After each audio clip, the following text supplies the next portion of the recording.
కేవలం 12 సంవత్సరాలలోనే అనేక సిద్ధులను ప్రదర్శించారు నిత్యానంద స్వామి.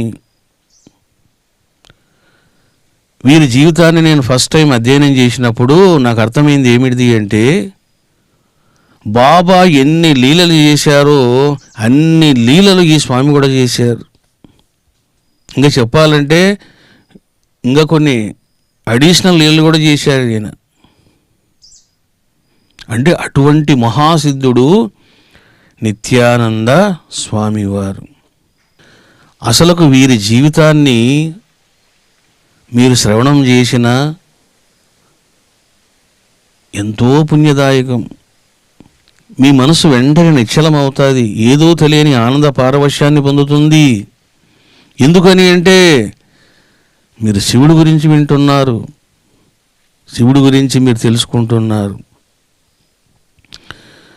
ఇటువంటి స్వామివారు 1961లోన మహాసమాధి చెందారు. గణేష్పురి అన్నటువంటి నగరములోన సమాధి చెందారు. మరి ఎక్కడుంది గణేష్పురి అని అంటే ముంబాయికి 80 కిలోమీటర్స్ దూరంలో ఉంటుంది. 80 కిలోమీటర్స్ టు ముంబాయి. మీకు ఇంకొక గొప్ప సన్నివేశం కూడా చెప్తాను. ఆయన 1897లో దర్శనమిస్తే 1961లో వారు మహాసమాధి చెందడం జరిగింది గణేష్పురిలో. మరి స్వామివారు ఎందుకు అక్కడనే మహాసమాధి చెందారు? ఆయన అవతరించింది కేరళలో కదా అని అంటే, కేరళలో కూడా ఒక గొప్ప ఆశ్రమం ఉంది. అంతకు మించిన ఆశ్రమం గణేష్పూర్లో ఉంది.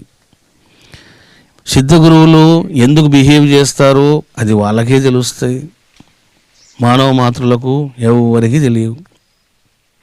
చూడండి, 1936వ సంవత్సరంలోన నిత్యానంద స్వామి వారు ఇప్పుడు గణేష్పురి ఎక్కడైతే ఆశ్రమం ఉన్నదో, పెద్ద ఆశ్రమం, ఆ ప్లేస్కి వెళ్ళాడు. అదంతా కూడా ఒక అడవిలాగా ఉండేది. అక్కడికి వెళ్ళి ధ్యాన నిమగ్నుడు అయ్యాడు. ఎందుకు అయ్యాడు ధ్యాన నిమగ్నుడు అక్కడ అని అంటే, అక్కడ ఒక శివాలయం ఉండేది. చూడండి, గణేష్పురి ఆశ్రమం ఎక్కడైతే కట్టారో అక్కడ ఒక శివాలయం ఉండేది. వెళ్ళి ఆ శివాలయం పక్కనే ధ్యానంలో కూర్చున్నారు స్వామివారు. ఈ లోపల ఆ సైట్ యజమాని వచ్చాడు. ఆయనకు అడిగాడు, నేను ఇక్కడ కొంతకాలం తపస్సు చేసుకోవాలనుకుంటున్నాను, మీకు అభ్యంతరం లేకపోతే అన్నాడు. ఆయన, మీ ఇష్టం చేసుకోండి, దానికేం అభ్యంతరం ఉంది అన్నాడు.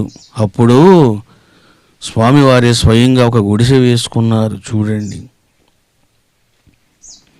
ఒక చిన్న గుడిసె వేసుకుని అందులో తపస్సులో మునిగిపోయాడు. మరి అక్కడ శివాలయం ఎందుకున్నది? ఆ శివాలయానికి స్వామికి ఉన్న సంబంధం ఏమిటిది అని అంటే, ఇవన్నీ కూడా ఫ్లాష్ బ్యాక్లు. చెప్పాం కదా మీకు, వితౌట్ ఫ్లాష్ బ్యాక్ ఏది జరగదు. ఈ రకంగా గణేష్పురి అన్నటువంటి ప్లేసులోన స్వామివారు మహాసమాధి చెందారు. 25 సంవత్సరాలు ఆయన ఆ ప్లేసులో ఉన్నాడు. ఎప్పుడైనా ముంబైకి పోయినప్పుడు గణేష్పురికి వెళ్ళండి, స్వామివారి మహాసమాధిని దర్శించండి, అక్కడ ధ్యానం చేయండి, తద్వారా మీకు బ్లెస్సింగ్స్ లభిస్తాయి. జస్ట్ 80 కిలోమీటర్లు అంటే 1.5 hour జర్నీ.